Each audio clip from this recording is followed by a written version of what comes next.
The December wind in Detroit cut through the city like a blade, sharp and unforgiving. At 11:47 p.m., the thermometer outside the abandoned Fisher body plant read 19 degrees Fahrenheit. Tyler James Carter pulled his threadbare jacket tighter around his thin frame, but the cold had already seeped into his bones. At 17 years old, he had been living on these streets for 21 months, since the night his mother, Rebecca Carter, overdosed in their trailer home in Highland Park. Tyler's breath formed small clouds in the frigid air as he walked down Gratiot Avenue, his worn-out sneakers crunching against the salt-stained sidewalk. His stomach growled, a constant companion these days. He had eaten half of a discarded burger he found behind a McDonald's that afternoon, but that felt like a lifetime ago. The neon signs of closed businesses flickered overhead, casting red and blue shadows across the empty street. I should have gone to the shelter on 3rd Street, Tyler thought, but he knew the beds filled up by 7 p.m. He had tried 3 times this week alone, only to be turned away each time. The shelter staff, a tired woman named Patricia Williams, always looked at him with apologetic eyes, but apologies did not keep anyone warm. Tyler turned onto East Lafayette Boulevard, heading toward an overpass where he had hidden his sleeping bag behind a dumpster. It was not much, but it blocked some of the wind. As he walked, he passed a closed liquor store, its metal security gate covered in graffiti. Someone had spray-painted "Hope is coming" across the rusted surface, though Tyler could not imagine what that meant anymore. His phone, a cracked smartphone he had managed to keep charged at the public library, buzzed in his pocket. Tyler pulled it out with numb fingers. It was a text from Daniel Ferguson, one of the social workers from the Highland Park Youth Center. "Tyler, please come by tomorrow. We have resources that can help. Don't give up." Tyler stared at the message for a long moment before sliding the phone back into his pocket without responding. He had heard those words before: resources, programs, opportunities, but they all required things he did not have. Identification documents that burned in a fire, proof of address when he had no address, references from adults who had all disappeared from his life. The sound of an engine roaring nearby made Tyler look up. A motorcycle turned onto Lafayette, its single headlight cutting through the darkness. The rider, a large man wearing a leather vest, cruised past slowly, the bike's engine rumbling like controlled thunder. Tyler watched him go, briefly wondering what it felt like to have that kind of freedom, to just ride away from everything. Tyler reached the overpass at 12:15 a.m. The area was deserted, exactly as he had hoped. He squeezed between the dumpster and the concrete pillar where he kept his belongings. His sleeping bag was there, along with a backpack containing 3 changes of clothes, a water bottle, and a photograph of his mother from before the drugs took over her life. In the photo, Rebecca was smiling at a birthday party, her eyes clear and bright. Tyler looked at it for only a second before zipping the backpack closed. He was about to unroll his sleeping bag when he heard voices, angry, aggressive voices, coming from the alley behind the building across the street. Tyler's first instinct was to ignore it. Street rule number 1, mind your own business. But something in the tone made him pause. One voice was pleading, desperate. The other voices were mocking, threatening. Tyler crept toward the edge of the overpass and peered around the corner. In the alley, illuminated by a single flickering streetlight, 3 men had cornered someone against a chain-link fence. Tyler's stomach dropped when he recognized the motorcycle parked near the alley entrance. The same bike that had passed him minutes earlier. The rider was backed against the fence, his hands raised defensively. He was tall, probably in his late 40s, with a grey beard and a leather vest displaying a patch that read "Steel Brotherhood MC" across the back. His motorcycle helmet lay on the ground beside him, knocked off in the scuffle. "Just give us the bike keys and we'll let you go," one of the attackers said. He was wearing a red hoodie and held a metal pipe in his right hand. "Not happening," the motorcyclist replied, his voice steady despite the situation. You boys picked the wrong man to rob. You think you're tough because you're in some club? A second attacker sneered. He was shorter, with a green jacket and a knife glinting in his hand. You're alone, old man. No brothers here to save you? The third attacker, silent until now, stepped forward and swung a crowbar at the motorcyclist's midsection. The man dodged partially, but the crowbar connected with his ribs. He grunted in pain but stayed on his feet. Tyler's heart pounded in his chest. Every rational part of his brain screamed at him to stay hidden, to let this play out without getting involved. He had been beaten before. Twice by other homeless people fighting over territory. Once by police who did not believe he had a right to sleep in a park. He knew what it felt like to be helpless, to bleed, to hurt. But he also knew what it felt like to have no one come when you needed help. Tyler's mother had died alone in that trailer, and it took 3 days before anyone found her. 3 days of her lying on the bathroom floor while the world kept spinning, while people walked past the trailer without checking, without caring. Tyler had been at the library that night, trying to finish a history project for school. When he came home and found her, it was already too late. No one should die alone, Tyler whispered to himself. Before he could talk himself out of it, Tyler grabbed an empty beer bottle from beside the dumpster and ran toward the alley. His sneakers slapped against the pavement, and the sound made all 3 attackers turn toward him. "Hey!" Tyler shouted, his voice cracking slightly. "Leave him alone!" The man in the red hoodie laughed, a harsh, ugly sound. "What do we have here? Another hero? You're just a kid. Get lost before you get hurt." "I said leave him alone," Tyler repeated, gripping the bottle tighter. His hands were shaking, but he forced himself to stand his ground. The motorcyclist, Marcus Sullivan, though Tyler did not know his name yet, locked eyes with Tyler. There was surprise in his expression, then something else. Concern. "Kid, get out of here. This isn't your fight." But Tyler was already moving. He threw the bottle at the man with the green jacket, and it shattered against the chain-link fence beside him. The man jerked back in surprise, giving Marcus enough time to shove him away and create some space. "You little punk!" The man in the red hoodie snarled. He charged at Tyler with the metal pipe raised high. Tyler tried to dodge, but he was not fast enough. The pipe struck his left shoulder, sending a burst of white-hot pain down his arm. Tyler stumbled backward, falling hard onto the asphalt. Before he could recover, the man was on top of him, raining down blows. Tyler raised his arms to protect his head, but the strikes kept coming. Fists, the pipe, boots when the other attackers joined in. He heard Marcus shouting, heard the sound of a fight continuing somewhere nearby, but Tyler's world had narrowed to pain and the desperate need to stay conscious. "Think you're tough, kid," one of them hissed in his ear. "You're nothing, just another street rat no one will miss." A boot connected with Tyler's ribs, and he heard something crack. The pain was so intense that he could not even scream. He curled into a ball, trying to protect his vital organs, trying to remember why he had thought this was a good idea. Through the haze of pain, Tyler heard an engine roar to life. Marcus had made it to his motorcycle. Tires squealed as the bike accelerated out of the alley. The sound seemed to enrage the attackers further, and the beating intensified. "Look what you did!" The man in the red hoodie screamed. "He got away because of you!" Tyler felt himself being dragged across the rough pavement, felt more kicks landing on his back and legs. His vision started to blur, dark spots appearing at the edges. He thought about his mother, about that photograph in his backpack. He wondered if anyone would find him, or if he would lie here for 3 days like she had. Then suddenly the beating stopped. Tyler heard shouting, footsteps running away, car doors slamming, tires screeching. The alley fell silent except for Tyler's ragged breathing and the distant sound of sirens approaching. Tyler tried to move, but could not. Everything hurt. A deep, bone-level hurt that made him want to simply close his eyes and drift away. Blood pooled beneath him, warm against his cheek. The December wind that had felt so cold before now barely registered against his skin.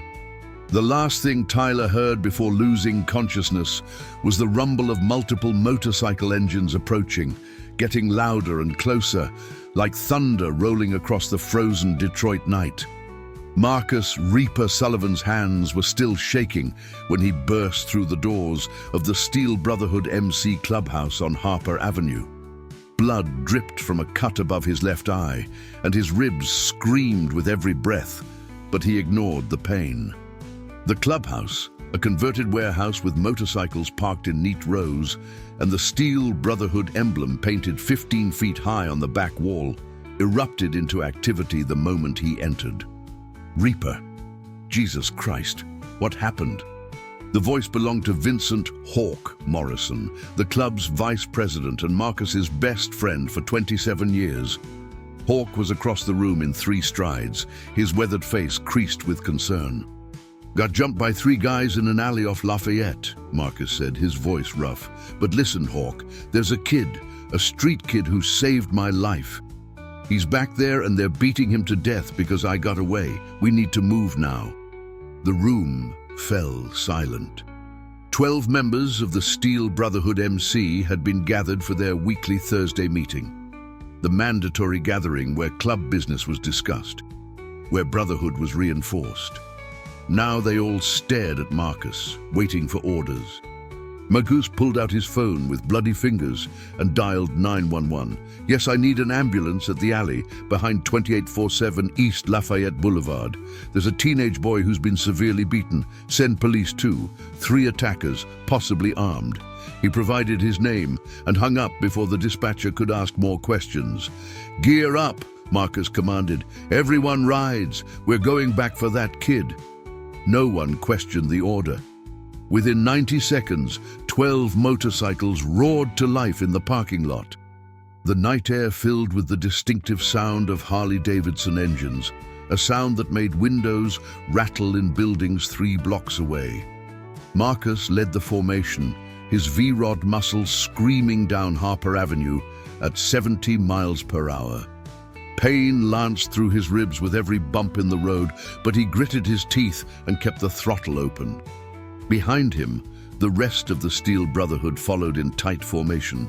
Hawk on his road glide, James "Wrench" Thompson on his street bob, Robert "Chain" Davis on his fat boy, and 8 others whose loyalty to the club and to each other was absolute. They reached Lafayette Boulevard in 4 minutes, the ambulance sirens already audible in the distance. Marcus skidded to a stop at the alley entrance, killed his engine, and ran. The others followed, their boots pounding against the frozen pavement. The attackers were long gone, but the kid lay where they had left him, crumpled in a heap near the chain-link fence, surrounded by a spreading pool of blood that looked black in the dim streetlight. Marcus dropped to his knees beside him, his hands hovering over the boy's body, afraid to touch him and cause more damage. "Kid, can you hear me?" Marcus's voice cracked. "Stay with me. Help is coming." The boy's eyes were closed, his face so swollen that Marcus could barely make out his features. His breathing was shallow and ragged, blood seeped from cuts on his forehead, cheek and lip. His left arm lay at an unnatural angle. Hawk knelt on the other side of the boy. "He's just a kid, Marcus. Can't be more than 16 or 17. What was he thinking jumping into a fight like that?" "He was thinking someone needed help," Marcus said quietly. He didn't run. He didn't look away. This kid threw himself into a fight against 3 armed men to help a stranger. The ambulance arrived, its red and blue lights painting the alley in frantic color. 2 paramedics, Sarah Mitchell and Gregory Coleman, jumped out with their equipment. Sarah took one look at the boy, and her professional demeanor cracked for just a second. "Oh God, he's just a child." "What happened here?" "Assault," Marcus said, stepping back to give them room to work. 3 guys with weapons. He intervened to help me. Gregory knelt beside Tyler, checking his vitals, while Sarah prepared an IV line. Pulse is weak and thready, respiration shallow, multiple contusions, possible internal bleeding, definite broken ribs. "We need to move him now." Marcus watched as they carefully placed a cervical collar around the boy's neck. secured him to a backboard, and loaded him onto the gurney. Every movement seemed to cause more pain, though the kid remained unconscious. As they wheeled him toward the ambulance, Marcus noticed the boy's worn-out sneakers, held together with duct tape, and the jacket that was more holes than fabric. "Wait," Marcus called out. "What hospital are you taking him to?" "Detroit Receiving," Sarah replied. "It's the closest trauma center. Are you family?" Marcus hesitated. "No, but I'm the reason he got hurt. I'm coming with you." Sarah looked at Gregory, who nodded. "Fine, but you need to be checked out too. That cut on your head needs stitches." Marcus climbed into the ambulance, leaving his motorcycle with Hawk. As the doors closed and the ambulance accelerated toward the hospital, Marcus stared down at the unconscious teenager who had risked everything for him. The boy's face was peaceful, despite the injuries, almost serene. "What's your name, kid?" Marcus whispered, though he knew there would be no answer. The ambulance wove through the sparse late-night traffic, sirens wailing. Gregory worked quickly, checking the boy's pupils, monitoring his vitals, adjusting the IV drip. Sarah radioed ahead to the trauma team, giving them the boy's stats and estimated arrival time. "Is he going to make it?" Marcus asked. "The next few hours will tell," Gregory said without looking up. "He's young and that works in his favor, but he's taken a severe beating. There's possible internal bleeding, maybe a punctured lung given that breathing pattern. Best case, he wakes up in a few days with a lot of pain and a long recovery. Worst case, he trailed off, but the implication hung in the air." Marcus clenched his fists. He had been in the motorcycle club for 32 years, had been its president for the last 11. He had seen violence, had participated in his share of it when necessary, but this was different. This kid had no connection to the club, no reason to risk his life, no expectation of reward or recognition. He had simply seen someone in trouble and acted. The ambulance pulled into the bay at Detroit Receiving Hospital at 1:03 a.m. The trauma team was waiting. Dr. Elizabeth Hartwell, a trauma surgeon with 15 years of experience, leading 4 nurses and 2 residents. They surrounded the gurney the moment it came through the doors, moving with practiced efficiency toward Trauma Bay 3. Marcus tried to follow, but a nurse, Jennifer Patel, stopped him with a gentle hand on his chest. "You can't go in there, let them work. There's a waiting room on the 2nd floor, but I need to—" "Sir," Jennifer interrupted firmly but kindly, "the best thing you can do for that boy right now is let Dr. Hartwell do her job. She's the best trauma surgeon in Detroit. If anyone can save him, it's her." Marcus watched helplessly as they wheeled the boy through the double doors and out of sight. The last thing he saw was the boy's hand hanging limp off the side of the gurney, small and fragile. Hawk and the rest of the Steel Brotherhood arrived at the hospital 17 minutes later, their motorcycles filling every available parking space in the emergency lot. They found Marcus in the surgical waiting room on the 2nd floor, his head bandaged from where a nurse had cleaned and stitched his cut. He sat in a plastic chair with his elbows on his knees, staring at the floor. "Any news?" Hawk asked, settling into the chair beside him. "Nothing yet. They took him straight to surgery. Internal bleeding, maybe worse." Wrench, a stocky man with arms covered in intricate tattoos, shook his head slowly. "Crazy brave kid. Who does that? Who risks their life for a stranger?" "Someone better than most of us," Marcus replied quietly. Robert Chain Davis, the club's enforcer and a man who rarely showed emotion, stood by the window looking out at the city. "We owe him. The Brotherhood owes him. If he makes it, we make sure he's taken care of. If he doesn't," Chain's jaw tightened. "Then we find the men who did this." Marcus nodded. "Already done. I got a good look at 2 of them. I'm working with the police to get their descriptions out." But Chain's right. If this kid survives, we do more than just say, "Thank you." We change his life. "What do we know about him?" Hawk asked. "Nothing," Marcus admitted. "Paramedics said he had no ID on him." They're listing him as John Doe until someone identifies him. But his clothes, his shoes, Hawk, this kid is living on the streets. No kid should be out there in December with no coat, no gloves, nothing. The Brotherhood members exchanged glances. Many of them had rough pasts, prison time, addictions, broken families. But they had pulled each other up, created something better together. The idea of a teenager facing the streets alone struck a chord in every man present. "How long has it been?" Wrench asked, checking his phone. It was 2:47 a.m. "Nearly 2 hours," Marcus said, as if on cue. "Doctor." Hartwell emerged through the surgical doors. She looked tired, her scrubs marked with blood. 12 large men in leather vests surrounded her immediately, but she did not flinch. "Are you family?" she asked. "Close enough," Marcus said. "How is he?" Dr. Hartwell pulled down her surgical mask. "He's alive, but it was close. He had internal bleeding from a ruptured spleen, which we removed, 3 broken ribs, one of which punctured his lung. We repaired that and inserted a chest tube to reinflate the lung.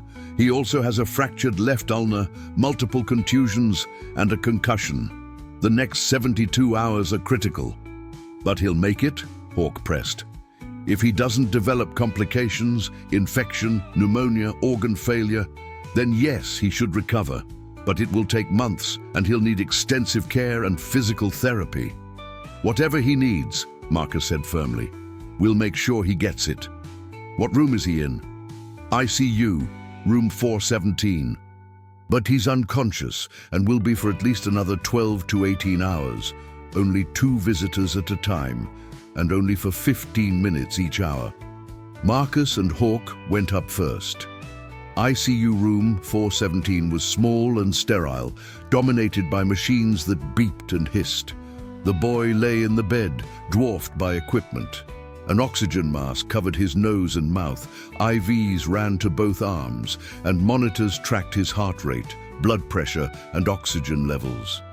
His face was still swollen, bruised in shades of purple and black, but someone had cleaned away the blood. Marcus pulled a chair close to the bed and sat down. "Hey, kid.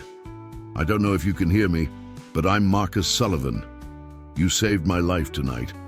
3 guys had me cornered, and you, someone who had no reason to help, who had nothing to gain, you ran toward danger instead of away from it. That takes a special kind of courage." He paused, his throat tight. "I've been riding with the Steel Brotherhood for over 30 years. We talk a lot about loyalty, about brotherhood, about having each other's backs. But you showed me what that really means tonight. A true brother doesn't ask what's in it for him. He just acts when someone needs help." Marcus reached out and gently laid his hand on the boy's arm, careful to avoid the IV. "So here's my promise to you. When you wake up, your life changes. No more streets, no more cold, no more being alone. The Steel Brotherhood takes care of its own, and as of tonight, you're one of us, your family." Hawk stood behind Marcus, his hand on his friend's shoulder. Both men stayed until a nurse came to usher them out. As they walked back to the waiting room, Marcus pulled out his phone and sent a message to every Steel Brotherhood member. Not just their chapter, but all 14 chapters across Michigan, Ohio, Indiana, and Illinois. The message was simple. A homeless kid risked his life to save mine tonight. He's in the hospital fighting for his life. When word gets out about what he did, I want every member who can make it to come to Detroit. We need to show this kid and the world what brotherhood really means. By dawn, the replies were flooding in. Members were already preparing to ride. And Marcus Sullivan, president of the Steel Brotherhood MC, sat in that hospital waiting room and prayed for a kid whose name he still didn't know, because sometimes the truest family is the one you choose. The sun rose over Detroit at 7:43 a.m. on Friday morning, weak winter light filtering through the hospital's ICU windows. Marcus had not slept. He sat in the waiting room with Hawk, both men nursing their 4th cups of terrible hospital coffee. The rest of the Brotherhood had left around 4 a.m., needing rest before returning, but Marcus refused to leave. He needed to be there when the kid woke up. At 9:17 a.m., a Detroit police detective named Raymond Cooper walked into the waiting room. He was in his mid-50s, black, with tired eyes that had seen too much over a 30-year career. He wore a gray suit and carried a notepad. "Marcus Sullivan?" Cooper asked. Marcus stood. "That's me. Detective Cooper, Assault Division. I need to get your statement about what happened last night." He glanced at Hawk. "Privately, if possible." They moved to a corner of the waiting room. Cooper pulled out a pen and flipped open his notepad. "Walk me through everything, from the beginning." Marcus recounted the night, the robbery attempt, the kid appearing out of nowhere, the beating, his escape and return with the Brotherhood. Cooper took notes without interrupting, his expression neutral. "Can you describe the attackers?" Cooper asked when Marcus finished. The leader wore a red hoodie, white male, maybe 35, 6 feet tall, heavy-set. Had a metal pipe. Second one was shorter, Hispanic, green jacket, knife. The third I didn't see clearly, just knew he had a crowbar. Cooper nodded. "We're pulling security camera footage from businesses on Lafayette. We'll find them." "What about the victim? What can you tell me about him?" "I don't know anything," Marcus admitted. "He helped me and got beaten for it." "That's all I know. No ID was found on him," Cooper said. "We ran his prints through the system, nothing. No criminal record, no identification on file. Hospitals listed him as John Doe.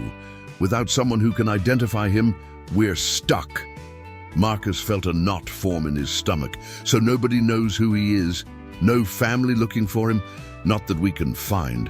I've got missing persons checking their files, but nothing matches his description so far." "Best guess? Homeless kid, probably a runaway." "They fall through the cracks sometimes." The detective's words hit Marcus hard. This kid had saved his life, and nobody even knew his name. No parents frantically calling hospitals, no friends checking on him, no safety net to catch him when he fell. He was alone in a way Marcus could barely comprehend. "When he wakes up, will you let me know?" Marcus asked. "I want to be here." Cooper studied Marcus for a long moment. "You're Marcus Sullivan, Steel Brotherhood MC, president of the Detroit chapter. I've had my eye on your club for years. We run a legitimate organization," Marcus said evenly. "We ride, we raise money for charity, we take care of our community. If you've been watching us, you know we don't deal drugs, don't run guns, don't do anything that crosses the line." "That's true," Cooper acknowledged, "which is why I'm not giving you trouble. But motorcycle clubs and homeless kids, it's an unusual combination." "That kid didn't see a biker or a stranger last night," Marcus replied. "He saw someone who needed help and he acted. That makes him better than most people I know. So, yeah, unusual or not, I'm going to make sure he's okay." Cooper snapped his notepad shut. "I'll be in touch." "And Mr. Sullivan? I hope you mean what you say about helping him. Too many kids like him disappear without anyone caring." After Cooper left, Marcus returned to the ICU waiting room. More Steel Brotherhood members arrived throughout the morning. Guys who had finished their shifts, taken time off work, or simply came because their president needed them. By noon, 23 members filled the waiting room and spilled into the hallway, a wall of leather vests and loyalty. At 2:34 p.m., Dr. Hartwell returned. She looked surprised to see the crowd, but quickly masked it with professionalism. "He's awake," she announced. "He's weak, in pain and confused, but he's conscious." "He can have one visitor for 5 minutes." Marcus stood immediately. "I'll go." Dr. Hartwell led him through the ICU security doors and down the hall to room 417. "Be gentle," she cautioned. "He's been through significant trauma, both physical and emotional. Don't overwhelm him." Marcus nodded and entered the room alone. The boy's eyes were open, barely, but aware. He turned his head slightly when Marcus approached, wincing at the movement. "Hey, kid," Marcus said softly, pulling the chair close to the bed. "I'm Marcus. I'm the guy you helped last night. How are you feeling?" The boy's lips moved, but no sound came out. His throat was dry, damaged from the breathing tube during surgery. Marcus spotted a cup of ice chips on the bedside table and carefully brought one to the boy's lips. The boy accepted it gratefully, and after a moment, he managed to whisper a single word. Why? Marcus understood the question immediately. Why am I here? Because you saved my life, kid. You didn't have to do that. You could have walked away, stayed safe, but you didn't. And I need you to know that means something. It means everything. Tears formed in the corners of the boy's swollen eyes. They got away? I got away because of you, Marcus confirmed. The police are looking for the guys who did this. They'll find them. But right now, I need to know something. What's your name? The boy closed his eyes for a moment, as if gathering strength. Tyler, he whispered. Tyler James Carter. Tyler James Carter, Marcus repeated. That's a good, strong name. Where are you from, Tyler? Who should we call to let them know you're here? Tyler's expression crumpled. Nobody. There's nobody. No family, no friends. Mom died 2 years ago. Been on the streets since. Marcus felt his chest tighten. 17 years old and completely alone. Tyler, listen to me. You're not alone anymore. You might not understand this yet, but what you did last night, jumping into that fight to help me, that makes you family. The Steel Brotherhood takes care of family. When you get out of here, you're coming with us. We're going to make sure you have everything you need. A place to live, food, clothes, medical care, education if you want it. Whatever you need, you've got it. Tyler stared at him with disbelief.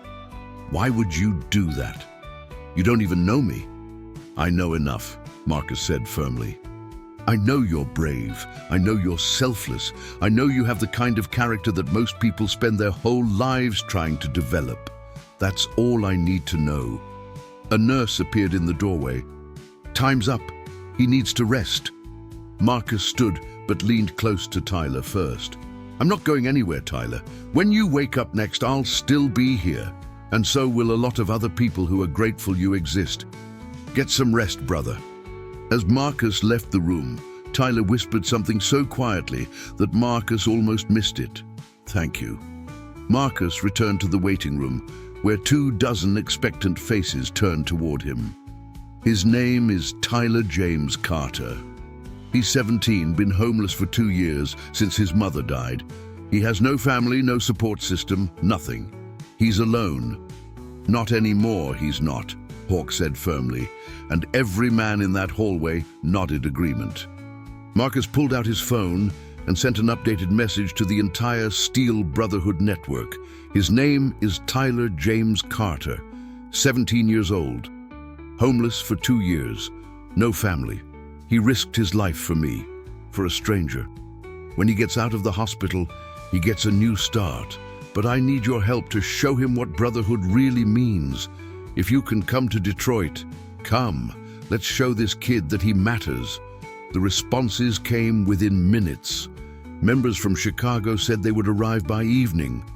The Toledo chapter was already on the road. Cleveland was mobilizing. Word spread beyond the Steel Brotherhood to other clubs. The Iron Knights from Indianapolis, the Road Warriors from Lansing, the Thunder Riders from Milwaukee. Even rival clubs that had been feuding with Steel Brotherhood for years sent messages of respect and support. By Friday evening, 127 motorcycles were parked outside Detroit Receiving Hospital. By Saturday morning, the number had grown to 340. News crews arrived, drawn by the spectacle of hundreds of bikers converging on the hospital. Reporter Amanda Stevens from WXYZ Channel 7 cornered Marcus in the parking lot. Mr. Sullivan, can you tell us what's happening here? Why are all these motorcycles gathering at the hospital? Marcus looked directly into the camera. 2 nights ago, a 17-year-old homeless kid named Tyler James Carter saw 3 men attacking me in an alley. He had every reason to walk away. He's living on the streets, he's hungry, he's cold, he's got his own problems. But he didn't walk away. He ran toward danger to help a stranger, and he got beaten nearly to death for it. Tyler saved my life. Amanda's eyes widened. And all these bikers are here for him? Every single one, Marcus confirmed.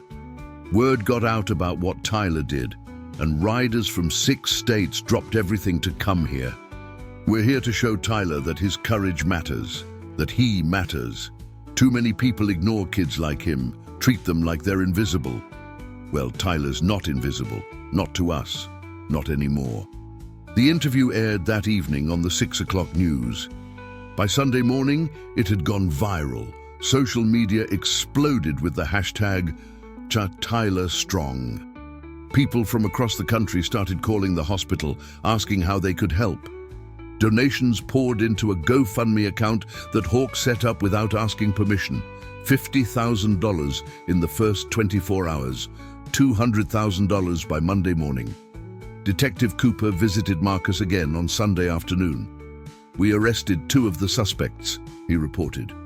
Security footage from Lafayette Boulevard gave us clear images.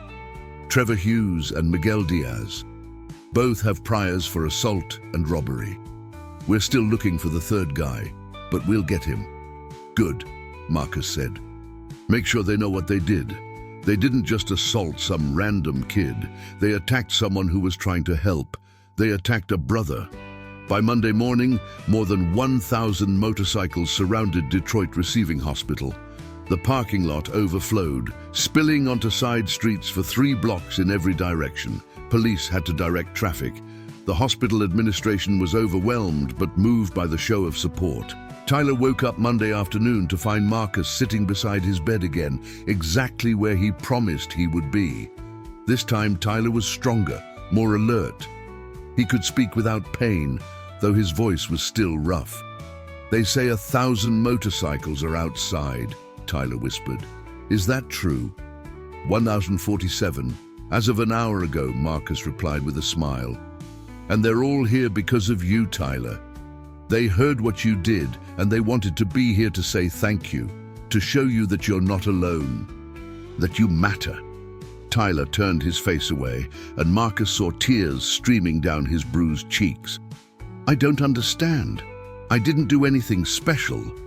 Marcus reached out and gently turned Tyler's face back toward him. "You did everything special. You saw someone in trouble and you helped, even though it put you in danger. You know what most people do in that situation? They look away. They tell themselves it's not their problem. They walk past. But not you. You ran toward the danger. You risked your life for someone you didn't know. That's not just special, Tyler. That's heroic. I couldn't let you die alone," Tyler said quietly. "My mom died alone. I found her 3 days later. I couldn't let that happen to someone else." Marcus felt his throat constrict. This kid had been carrying that trauma for 2 years, living on the streets, and still found it in himself to help someone else. "I'm sorry about your mom, Tyler. I'm sorry you had to go through that alone. But you don't have to be alone anymore. You've got family now, a big, loud, motorcycle-riding family that's never going to let you face anything by yourself again." A knock at the door interrupted them. Dr. Hartwell entered, followed by a hospital administrator named Patricia Wilson. Patricia looked overwhelmed. "Mr. Carter," Patricia began, "I don't know if you're aware, but there are over 1,000 motorcyclists outside the hospital who would like to see you. Obviously, we can't allow that many people into the ICU, but they've asked if you would be willing to make an appearance. We could take you to a window where you could wave to them, only if you feel up to it, of course." Tyler looked at Marcus, confusion and fear in his eyes. "They want to see me. They want you to know they support you," Marcus clarified. "But only if you want to, Tyler. No pressure." Tyler was silent for a long moment. Then quietly he said, "Okay, I'll go." 20 minutes later, hospital staff wheeled Tyler in his bed to a large window overlooking the parking lot. Marcus walked beside him, along with Hawk and 2 nurses who monitored his vitals. When they reached the window, Marcus helped Tyler sit up slightly, carefully, mindfully of his injuries so he could see outside. The sight made Tyler gasp. Motorcycles stretched as far as he could see, hundreds upon hundreds of them, gleaming chrome and leather and steel. And standing beside each bike was a rider, all of them looking up at the hospital. When they saw Tyler appear in the window, a roar went up. Engines revving, horns honking, people cheering and clapping. Tyler's hand trembled as he lifted it in a small wave. The response was immediate and overwhelming. Every single rider raised their right fist in the air, a salute, a show of respect, a promise. The sound of 1,047 motorcycle engines revving in unison shook the hospital's windows. Tears streamed down Tyler's face, but this time they were not tears of pain or sadness. They were tears of overwhelming emotion, of belonging, of being seen for the first time in 2 years. Marcus stood beside him, his own eyes wet, his hand resting protectively on Tyler's shoulder. "They're all here for you, Tyler," Marcus said. "Every single one. Because you matter, because what you did matters, and because you're family now." Tyler looked up at Marcus. "I've never had family like this." "You do now," Marcus replied. "And we're never letting you go." Outside, beneath the weak December sun, 1,047 riders kept their fists raised until Tyler was wheeled away from the window. And in that moment, a homeless kid who thought he was invisible learned that sometimes one act of courage can change everything. Tyler spent 11 days in the hospital. During that time, his room became a revolving door of visitors, Steel Brotherhood members, riders from other clubs, hospital staff who had heard his story, even strangers who wanted to thank him personally for reminding them what courage looked like. On Tuesday, December 15th, a man named Father Michael O'Brien visited. He was the priest at St. Matthew's Parish in Highland Park, a small church where Tyler's mother had occasionally attended before the addiction consumed her life.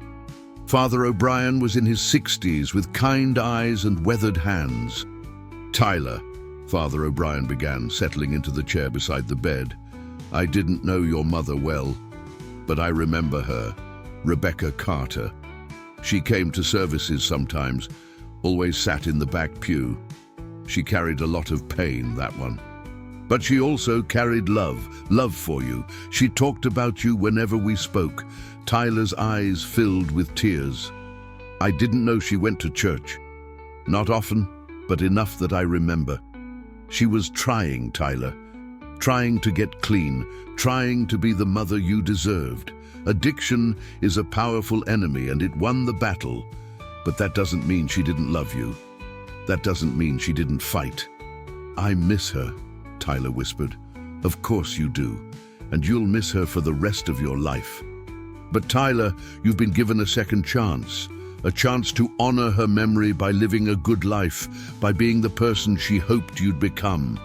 Don't waste it. Don't let what happened to her define what happens to you."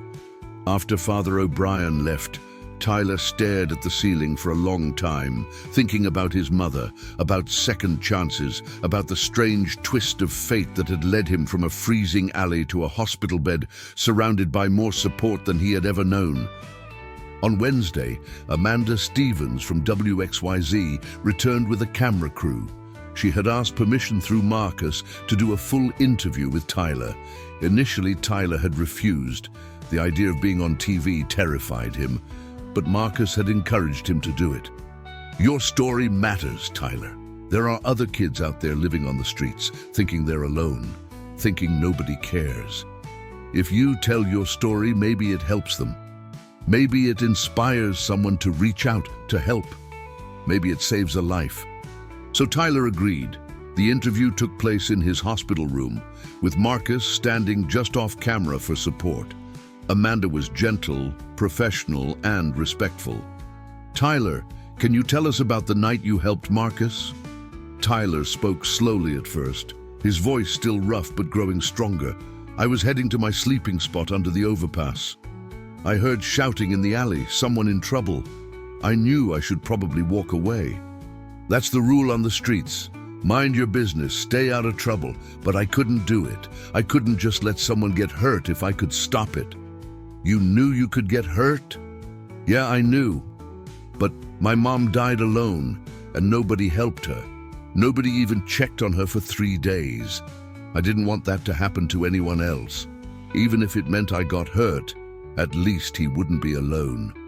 Amanda's eyes glistened. What has this experience taught you? Tyler thought for a moment. That there are good people in the world. I've been on the streets for 2 years, and most of that time, people look right through you. Like you're not even there. Like you don't matter. But Marcus and the Steel Brotherhood, they didn't look through me. They saw me. They treated me like I mattered. That's something I'll never forget. What's next for you, Tyler? I don't really know, Tyler admitted. Marcus says the Brotherhood is going to help me get back on my feet. Housing, education, job training, whatever I need. It's overwhelming, honestly. I'm not used to people helping me, but I'm going to try. I'm going to make the most of this chance. And maybe someday I can help other kids like me. Kids who need someone to see them. The interview aired that evening and was picked up by national news networks. By Thursday morning, Tyler's story was being shared on CNN, Fox News, MSNBC, and major newspapers across the country. The GoFundMe account crossed $800,000. Offers of help poured in. Scholarships from universities, job offers from companies, housing offers from families who wanted to open their homes. Marcus and Hawk spent hours sorting through the offers, trying to figure out what was legitimate and what was best for Tyler. They consulted with lawyers. Steel Brotherhood had a law firm on retainer for club business to set up a trust fund for Tyler that would ensure the donated money was used responsibly for his education, housing, and future. On Friday, December 18th, Tyler was cleared for discharge. Dr. Hartwell gave him strict instructions. No strenuous activity for 6 weeks. Physical therapy 3 times a week to regain strength in that arm. Pain medication is needed, but be careful. Given your mother's history, you're at higher risk for addiction. Follow up with me in 2 weeks. Any fever, difficulty breathing, or increased pain, you come back immediately. Understood. Understood, Tyler replied. Marcus had arranged for Tyler to stay at his house, a modest 3-bedroom home in the Rosedale Park neighborhood. Marcus lived alone. His wife, Laura, had passed away from cancer 6 years earlier, and their 2 children were grown with families of their own. The house had space, and Marcus wanted Tyler close, at least initially, until they figured out the best long-term plan. When they pulled up to Marcus's house in Hawk's truck, Tyler still too injured to ride on a motorcycle, Tyler stared at the neat lawn, the American flag hanging from the porch, the Christmas lights strung along the gutters. "This is your house?" Tyler asked. "This is our house now," Marcus corrected. "Come on, let me show you your room." The house was warm and smelled like coffee and wood smoke from the fireplace. Marcus led Tyler upstairs to the 2nd bedroom. It had been Marcus's daughter Emily's room before she moved out, and it still had some of her old decorations. A bulletin board with photos, a bookshelf with novels and textbooks. But Marcus had also added new things. A new comforter on the bed, fresh towels, a desk and laptop for studying, and a closet full of new clothes in Tyler's size. "This is for me?" Tyler's voice broke. "All yours," Marcus confirmed. "Hawk and I went shopping yesterday. We guessed on sizes, so if anything doesn't fit, we'll exchange it. There's toiletries in the bathroom, food in the kitchen, and the Wi-Fi password is on the fridge. This is your home now, Tyler, for as long as you need it." Tyler sat on the edge of the bed, running his hand over the comforter. "I don't know how to thank you." "You already did," Marcus said simply. "Now you just focus on healing and figuring out what comes next. The Brotherhood has your back. You're not alone anymore." Over the following weeks, Tyler's life transformed in ways he never imagined possible. Physical therapy sessions with a therapist named Dr. Karen White helped him regain strength and mobility in his injured arm. A tutor named James Peterson, a retired teacher who volunteered his time, worked with Tyler 3 times a week to prepare him for his GED, which he had abandoned when he became homeless. Members of the Steel Brotherhood rotated through Marcus's house, checking on Tyler, bringing food, offering friendship. Wrench taught Tyler basic motorcycle maintenance in his garage workshop. Jane, despite his intimidating appearance, turned out to be an excellent cook and taught Tyler how to make his grandmother's famous chili recipe. Hawk took Tyler to his first Lions game, explaining football rules with infinite patience. On Christmas Eve, the Steel Brotherhood held their annual holiday party at the clubhouse. Marcus brought Tyler, who was nervous about attending such a large gathering. But the moment he walked through the door, he was enveloped in warmth and acceptance. 73 Brotherhood members and their families filled the clubhouse, and every single person made a point to greet Tyler, to thank him, to tell him they were glad he was there. Under the massive Christmas tree, decorated with ornaments made from motorcycle parts and tools, dozens of gifts bore tags with Tyler's name. He received leather gloves from the Cleveland chapter, a Steel Brotherhood vest with his name stitched on it from Hawk, a framed photograph of himself standing at the hospital window with 1,047 motorcycles behind him from Wrench, and a journal from Marcus with an inscription on the first page, "For Tyler James Carter. Write your story. It's worth telling." Tyler sat on a worn couch in the corner of the clubhouse, surrounded by noise and laughter and life, and realized something profound. For the first time since his mother died, he was not alone. He belonged somewhere. He mattered to people. Marcus found him there and sat beside him. "You doing okay?" "Yeah," Tyler said, and he meant it. I didn't know life could be like this." "Like what?" "Full, safe, good." Marcus smiled. "You deserve it, Tyler. Every bit of it. And it's only going to get better from here." On New Year's Eve, Tyler stood on Marcus's front porch, wrapped in a heavy winter coat that actually fit, and watched fireworks explode over the Detroit skyline. Behind him, inside the warm house, Marcus and Hawk were watching a football game and arguing good-naturedly about the Lions' chances next season. Tyler pulled out his phone, a new smartphone that Marcus had insisted he needed, and opened the journal app. He had started writing his story, just like Marcus suggested.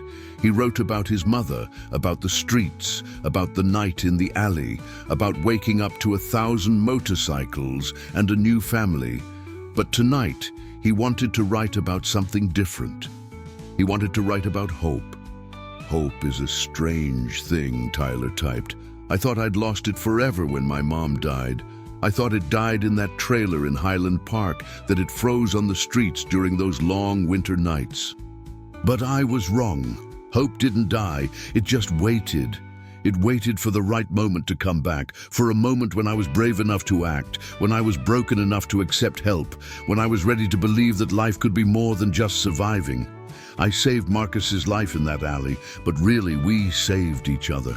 He gave me a reason to believe in people again.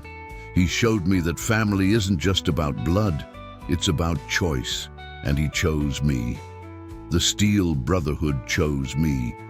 1,000 riders chose to show up for me, a kid they'd never met, because I did something that reminded them what brotherhood really means. I don't know what the future holds. I'm still learning how to live in a house instead of on the streets. I'm still getting used to having people care about me, but I'm not afraid anymore, because I know that no matter what happens, I'm not facing it alone. I've got brothers now, 1,000 of them, and that makes all the difference. Tyler saved the entry and looked up at the fireworks painting the sky in brilliant colors. Behind him, Marcus called out, "Tyler, come inside! It's cold out there!" Hawk made hot chocolate. "Coming!" Tyler called back. He took one last look at the Detroit skyline, the city that had been both his prison and his salvation, and smiled. He was home.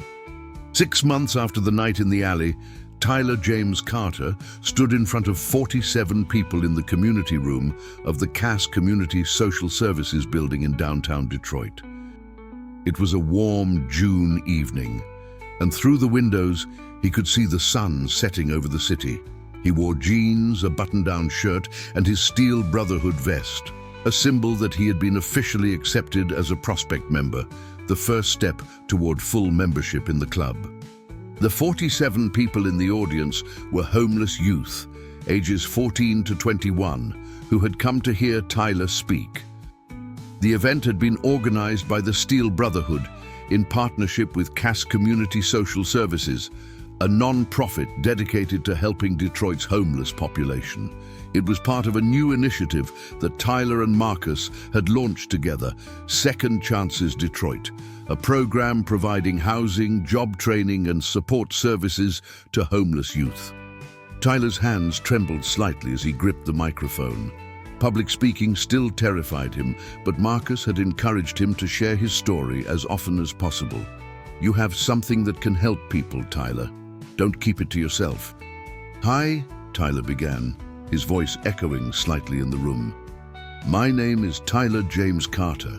6 months ago, I was living under an overpass on East Lafayette Boulevard. I hadn't eaten a real meal in 3 days. My shoes were held together with duct tape. I was 17 years old, and I was invisible. Most people looked right through me, like I didn't exist, like I didn't matter." He paused, making eye contact with individuals in the audience. Many of them wore expressions he recognized, the guarded defensiveness of people who had been hurt too many times, who had learned not to trust, not to hope. "I know what it's like to be where you are right now. I know what it's like to be cold and hungry and scared, to wonder if anyone would even notice if you disappeared. I know what it's like to feel like the world has forgotten you exist. But I'm here to tell you something important. You do matter. Every single one of you matters, and your situation right now, it doesn't have to be permanent. You can survive this, you can overcome it, but you can't do it alone." Tyler went on to tell his story, his mother's death, his time on the streets, the night he helped Marcus, the Brotherhood's response, and his journey over the past 6 months. He spoke about the fear of accepting help, about learning to trust again, about the hard work of rebuilding a life from nothing. "I'm not going to stand here and tell you it's easy," Tyler said honestly. "It's not. There are days I still wake up anxious, still feel like I don't deserve what I've been given. There are days the past catches up with me, and I remember what it felt like to sleep on cold concrete. But here's what I've learned. Accepting help isn't weakness, it's strength. It takes courage to admit you need support, to reach out, to trust someone enough to let them in. And there are people who want to help. You just have to be brave enough to let them." After his speech, Tyler opened the floor for questions. A young girl, maybe 15, with tangled brown hair and a wary expression, raised her hand. "I'm Melissa," she said quietly. "How do you know who to trust? I've been burned so many times by people who said they'd help, but just wanted something from me. How do you know who's real?" Tyler nodded, understanding the question deeply. "You don't. Not always. I was terrified when Marcus first offered to help me. I kept waiting for him to ask for something in return, to reveal some ulterior motive. But here's what I learned. Real help doesn't come with conditions. Real help is consistent. Marcus showed up every single day at that hospital. He didn't just offer help, he followed through. So my advice is this. Pay attention to people's actions over time, not just their words. Real help is patient. It doesn't demand immediate trust, it earns it." Another hand went up, a young black man, probably 19, with intense eyes. "I'm Derek. What if you don't deserve help? What if you've made mistakes, done things you're not proud of? Why would anyone help someone like that?" Tyler's expression softened. "Derek, I promise you, everyone in this room has made mistakes. Everyone has done things they regret. That doesn't make you unworthy of help. That makes you human. Marcus told me something when I was in the hospital that changed how I see myself. He said, "You're not defined by your worst day or your biggest mistake. You're defined by what you do next, by whether you keep trying, keep fighting." So yeah, maybe you've made mistakes, but you're here right now, asking questions, looking for a way forward. That tells me you deserve help. That tells me you haven't given up. And as long as you haven't given up on yourself, nobody else should give up on you either. The questions continued for another hour. Tyler answered each one with honesty and compassion, drawing on his own experiences and the wisdom Marcus and the Brotherhood had shared with him. When the event concluded, nearly every person in that room approached Tyler personally, shaking his hand, hugging him, thanking him for his words. Melissa, the 15-year-old girl who had asked about trust, lingered after everyone else had left. "Tyler, I don't know where to go tonight. The shelter is full, and I'm scared to sleep outside. I don't know what to do." Tyler looked at Marcus, who was standing near the door with Hawk. Marcus nodded. "Melissa, we have a space at Second Chances Detroit. It's not much yet, just a few renovated apartments we're using as temporary housing. But it's warm, it's safe, and there's food. Would you like to come see it?" Melissa's eyes widened. "Really? I can stay there?" "For as long as you need to get back on your feet," Tyler confirmed. "We'll help you figure out next steps, whether that's reconnecting with family, finishing school, getting job training, whatever you need. But first, let's just make sure you're safe tonight." Melissa started crying. "Great," heaving sobs of relief. Tyler hugged her, remembering how he had felt when Marcus first offered him help, remembering the overwhelming emotion of being seen, being cared for, mattering to someone. Second Chances. Detroit operated out of a renovated apartment building that the Steel Brotherhood had purchased using a portion of the funds donated in Tyler's name. The building had 12 units, each furnished with basics: a bed, a dresser, a small kitchen, a bathroom. It was not luxurious, but it was clean, safe, and warm. Each resident received case management services from professional social workers, access to job training programs, assistance with education, and mental health counseling. Marcus had been clear from the beginning. This isn't just about giving people a place to sleep. It's about giving them the tools and support they need to build a real life. That's what we did for Tyler, and that's what we're going to do for as many kids as we can reach. Tyler had become the program's most visible advocate, but he also worked hands-on with residents. 3 days a week, he volunteered at the building, helping new arrivals settle in, sharing his experience, offering the kind of peer support that only someone who had lived through homelessness could provide. One evening in late July, Tyler sat on the building's rooftop with Marcus, watching the sun set over Detroit. They had developed a tradition of meeting here once a week to talk about Tyler's progress, about the program, about life in general. These conversations had become sacred to Tyler, a chance to process everything that had happened and to seek guidance from the man who had become his mentor, his father figure, his brother. "I've been thinking about my mom a lot lately," Tyler said quietly, wondering what she would think of all this. If she'd be proud. Marcus took a long drink from his water bottle before responding. "Tyler, your mother loved you. Addiction is a disease that stole her ability to show that love the way she wanted to, but it didn't erase the love itself. And yeah, I think she'd be proud. I think she'd be amazed at the man you're becoming, someone who took the worst experience of his life and turned it into something that helps other people." "Sometimes I feel guilty," Tyler admitted. "Like, why did I get this chance when so many other kids don't? Why did you happen to ride down that street that night? Why did everything work out for me when it doesn't work out for most people in my situation?" "Survivor's guilt," Marcus said, nodding. "I felt the same thing after my wife Laura died. Why did I get to keep living when she didn't? Why me? But here's what I learned. You don't honor the people who didn't make it by refusing to live fully. You honor them by living well, by using your second chance to make a difference. That's what you're doing with Second Chances Detroit. You're taking the gift you were given and passing it forward. That's not something to feel guilty about. That's something to be proud of. Tyler was quiet for a moment, absorbing Marcus's words. I want to do more. The program is helping, but there are so many kids out there. We've got 12 units, that's 12 people. There are hundreds of homeless youth in Detroit alone. So we expand, Marcus said simply. We've got the funding. The GoFundMe brought in over $1 million, and we're still getting donations. We find another building, renovate it, hire more staff. We partner with schools to create education programs. We work with local businesses to create job opportunities. Tyler, you're 18 years old, and you've already changed lives. Imagine what you can do in 10 years, 20 years, a lifetime.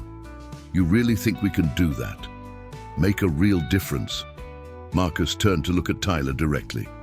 I watched you run into an alley to help a stranger when you had nothing, when you were scared and alone, and had every reason to protect yourself first. If you can do that, you can do anything. And you're not alone anymore. You've got the brotherhood behind you. We'll help you build whatever you want to build. 2 weeks later, Tyler passed his GED exam with flying colors. The test administrator, a woman named Patricia Gonzalez, shook his hand with a broad smile. Young man, you scored in the 98th percentile. You could go to college with these scores. Have you thought about that? Tyler had thought about it. In fact, he had already applied to Wayne State University's social work program with help from Marcus and encouragement from everyone in the Brotherhood.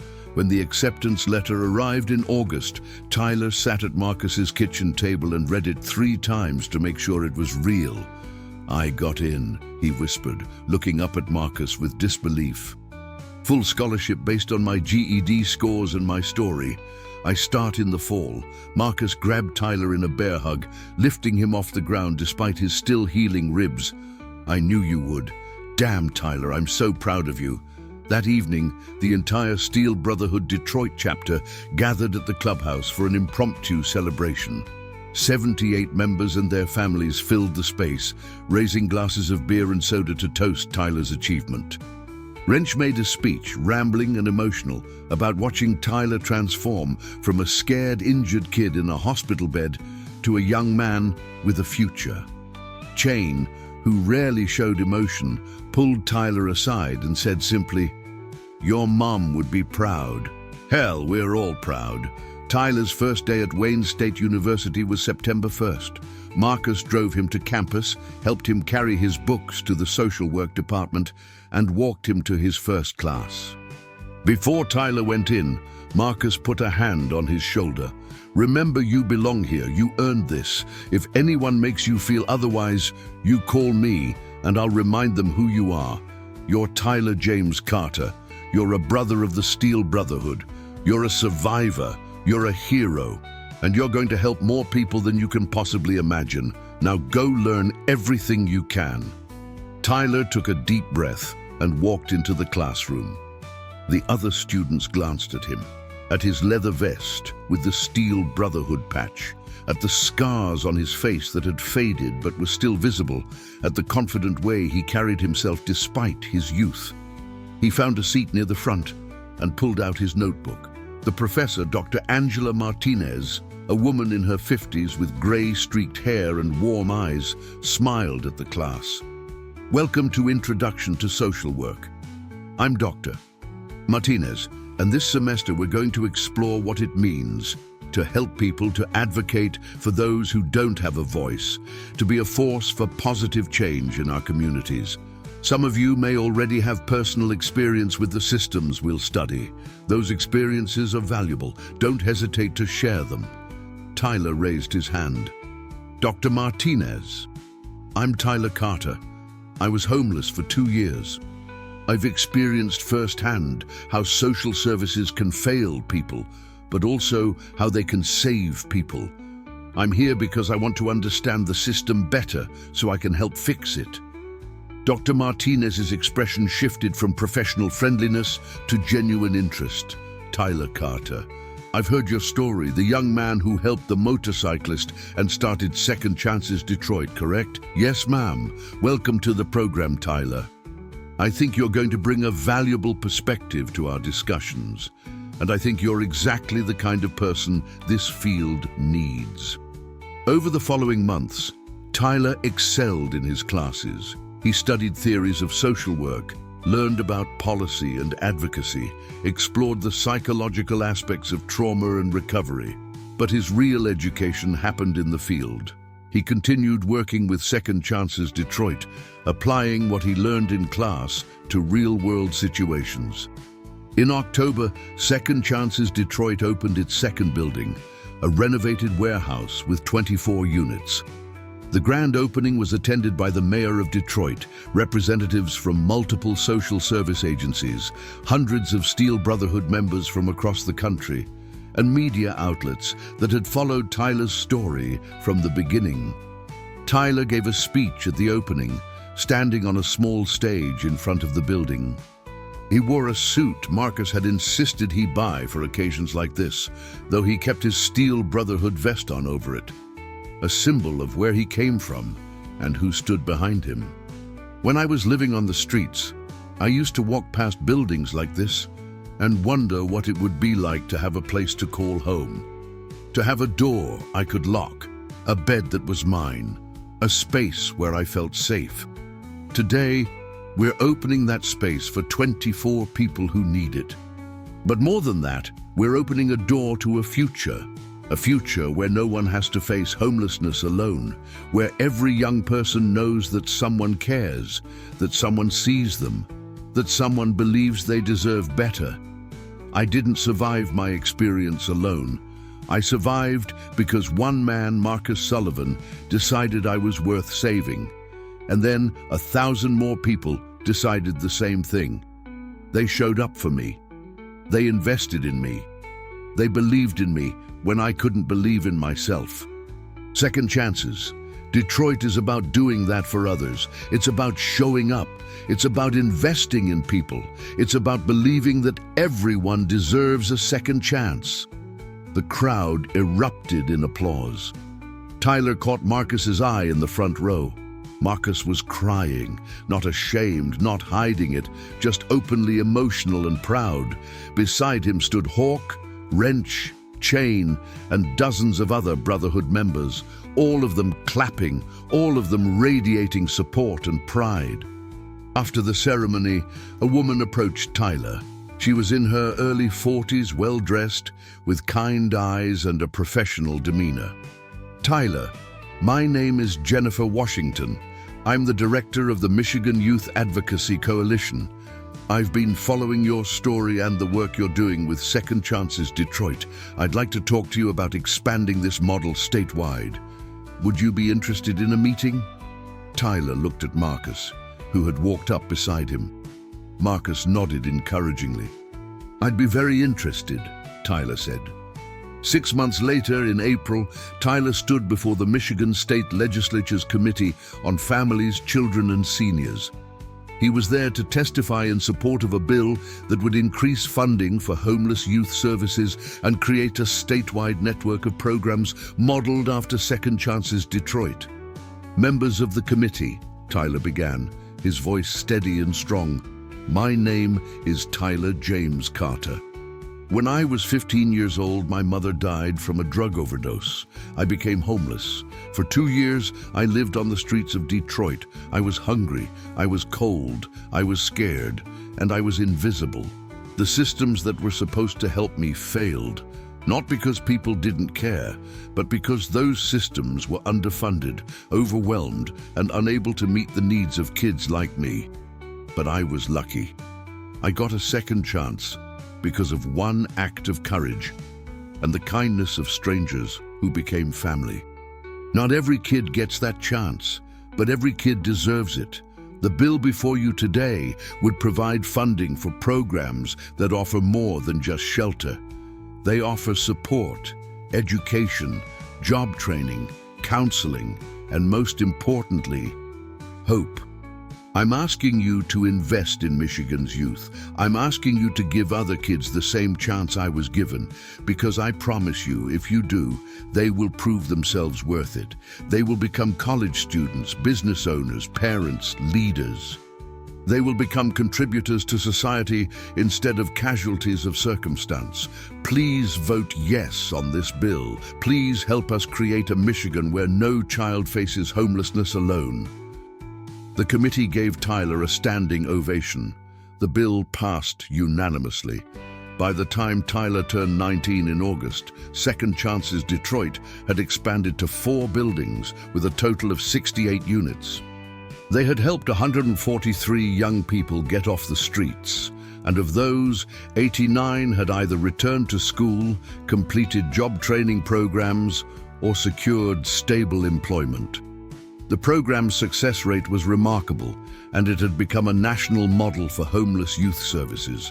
Tyler's second year at Wayne State was even more rigorous than his first. He maintained a 3.9 GPA while working 20 hours a week at Second Chances Detroit and speaking at conferences and events across the country. He was featured in Time magazine's 30 Under 30 Making a Difference issue. The governor of Michigan presented him with the Governor's Service Award, and the Steel Brotherhood officially made him a full patch member in a ceremony attended by more than 500 riders from across the country. But the moment that meant the most to Tyler came on a quiet Sunday afternoon in September.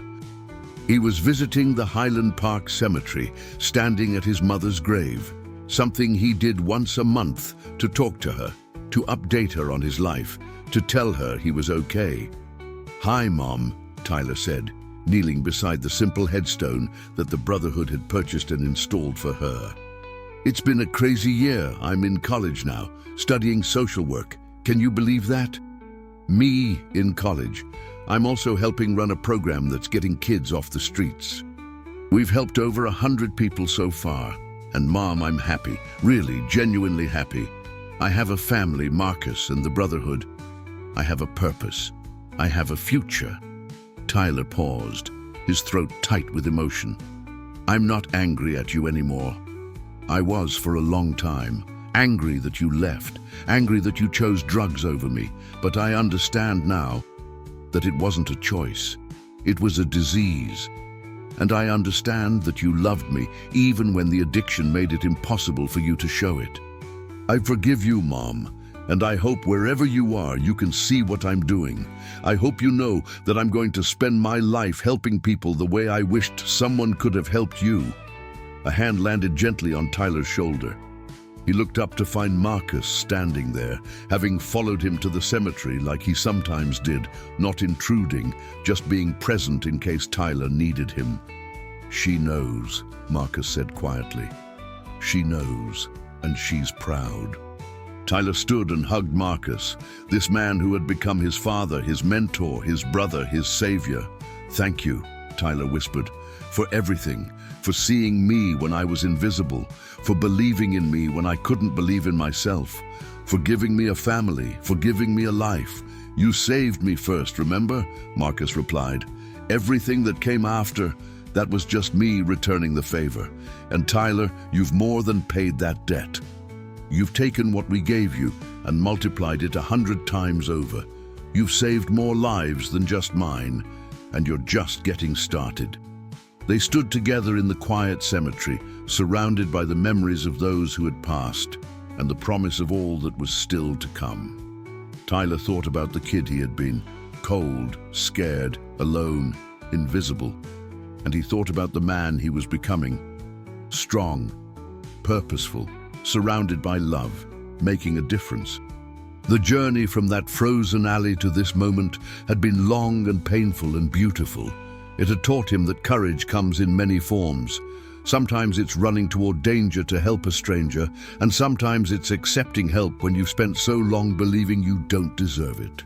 It had taught him that family is not defined by blood, but by choice, by loyalty, by showing up when it matters. And it had taught him that one person's kindness can start a chain reaction that changes the world. Tyler James Carter was 19 years old. He was a college student, a social worker in training, a full-patch member of the Steel Brotherhood MC, and the founder of a program that was changing lives across Michigan. But more than any of that, he was proof that no matter how dark the night, no matter how cold the streets, no matter how invisible you feel, there is always hope. There are always people willing to help if you're brave enough to accept it, and there is always the possibility of transformation if you're willing to do the hard work of healing and growing. As Tyler and Marcus walked back to the parking lot, Tyler pulled out his phone and checked the Second Chances Detroit application portal. 15 new applications had come in overnight. 15 more young people reaching out, asking for help, believing that maybe, just maybe, someone would show up for them. Tyler smiled and sent a message to the program coordinator. Set up intake appointments for all 15. We'll find a way to help them. We always do. Because that was what brotherhood meant. That was what family meant. You showed up. You helped. You made room. You believed in people even when they couldn't believe in themselves. And if 1,000 motorcycles had to show up to prove it, then so be it.